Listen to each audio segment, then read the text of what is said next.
ಸಿಂದಗಿ ಪಟ್ಟಣ ಸುಂದರೀಕರಣಕ್ಕೆ ಚಳಿಗಾಲಾಧಿವೇಶನದಲ್ಲಿ ಸದಸ್ಯರ ನಿಯೋಗ ತೆರಳಿ ಸರ್ಕಾರಕ್ಕೆ ಮನವಿ ಸಲ್ಲಿಸುವ ತೀರ್ಮಾನ.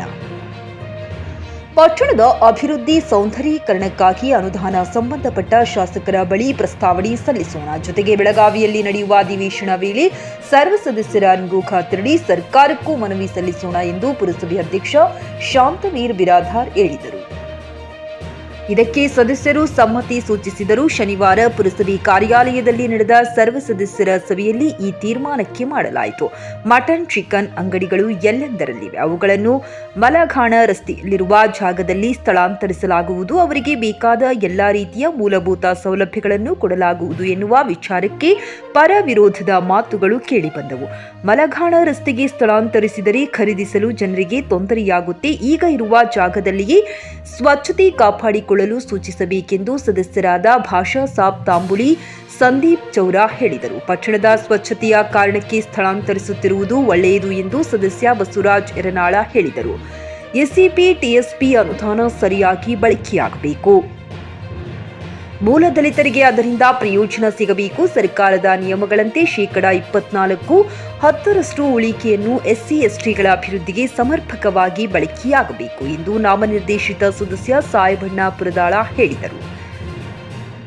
ಅಮೃತ್ 2.0 ಯೋಜನೆಯಡಿ ಜಲಮೂಲಗಳ ಪುನಶ್ಚೇತನ, ಹಸಿರು ಜಾಗ ಹಾಗೂ ಉದ್ಯಾನಗಳ ಅಭಿವೃದ್ಧಿ ಕಾಮಗಾರಿ ಸಂಬಂಧ ಸರ್ಕಾರಕ್ಕೆ ಪ್ರಸ್ತಾವನೆ ಸಲ್ಲಿಸುವ ವಿಚಾರ ಚರ್ಚೆಗೆ ಬಂದಿತು.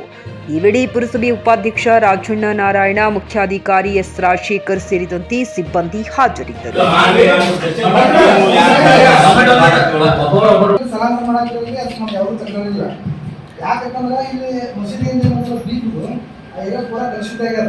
ಅದು ಆ ಕಡೆ ಹೋಗೋದ್ರಿಂದ ಈ ಹೆಚ್ಚಾಗೋದು ಯಾರು ಸೇವನೆ ಮಾಡ್ತಾರೆ ಅದು ಈ ಸಮೀಪ ಜಾಗಕ್ಕೆ ಕರೆಕ್ಟ್ ಅದು. ಬಟ್ ಚಿಕನ್ ಏನಾದ್ರು ಎಲ್ಲ ಅಂಗಡಿಗಳು ನೋಟಿಸ್ಕೊಂಡು ಮಾಡ್ಕೊಂಡಿರುತ್ತೆ. ಆ ಚಿಕನ್ ಅಂಗಡಿ ಸ್ವಲ್ಪ ಸಿಗಲಿ 4 ಕಿಲೋಮೀಟರ್ ಹೊರಗೆ ಶಿಕ್ಷಣಿಗೆ ಸಮೀಪ ಆ ಕಡೆ ಹೋಗಿ ಬಂದಾಗ ಇಟ್ಕೊಳ್ಳೋದು. ಅಲ್ಲಿ ಮಲ್ನಾಡು ರೋಡಿಗೆ ಹೋಗ್ಬೇಕಂದ್ರೆ ಎಷ್ಟೋ ತಾಯಂದಿರಿಗೆ ಮಕ್ಕಳು ಸರಿ ಇರಲ್ಲ, ಎಲ್ಲ ಸಣ್ಣವ್ರು ಇರ್ತಾರೆ, ಎಷ್ಟೋ ವಿಧಿಯರು ಇರ್ತಾರೆ. ಹೆಣ್ಮಕ್ಳು ಹೋಗ್ಬೇಕು 100 ರೂಪಾಯಿ ಚಿಕನ್ ತರ್ಬೇಕಂದ್ರೆ 200 ರೂಪಾಯಿ ಖರ್ಚು ಆಗ್ತವೆ.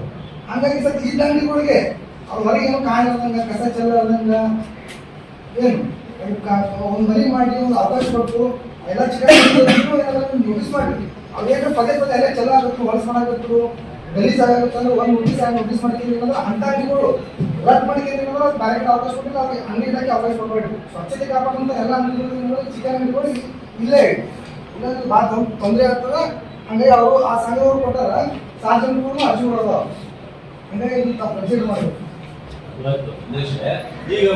ಅವರಿಗೆ ಅವಸ್ಥೆ ಹೆಂಗಂದ್ರೆ ಈಗ ನಾವು ಹೇಳ್ತೀವಿ ನಾವೇನು ಸ್ವಚ್ಛತೆ ಇರಬೇಕು, ಅಲ್ಲಿ ನೀರಿನ ವ್ಯವಸ್ಥೆ ಇಲ್ಲ.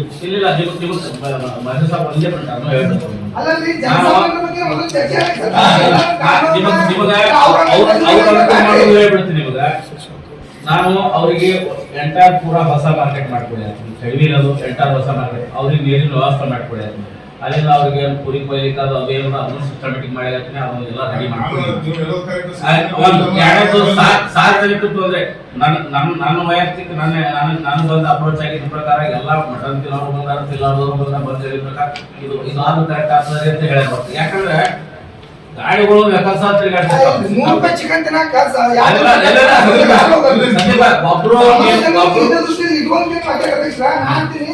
ಎಷ್ಟೋ ಮನೆಗಳ ಹೆಣ್ಮಕ್ಳು ಇರ್ತಾರೆ, ಬರೇ ದುಡ್ಡು ತರಬೇಕು ಬಂದಿರ್ತಾರ, ಸಂಘ ಬರ್ಬೋದು ಏನೋ ಅಡಿಗೆ ಮಾಡ್ತಾರೆ.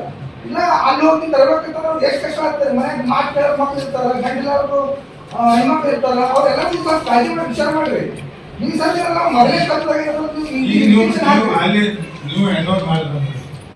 ಹುಮ್ನಾಬಾದ್ನಲ್ಲಿ 24x7 ಸೇವೆ ಸಲ್ಲಿಸುತ್ತಿರುವ ಮಕ್ಕಳ ಹೈಟೆಕ್ ಗಗನ್ ಆಸ್ಪತ್ರೆ.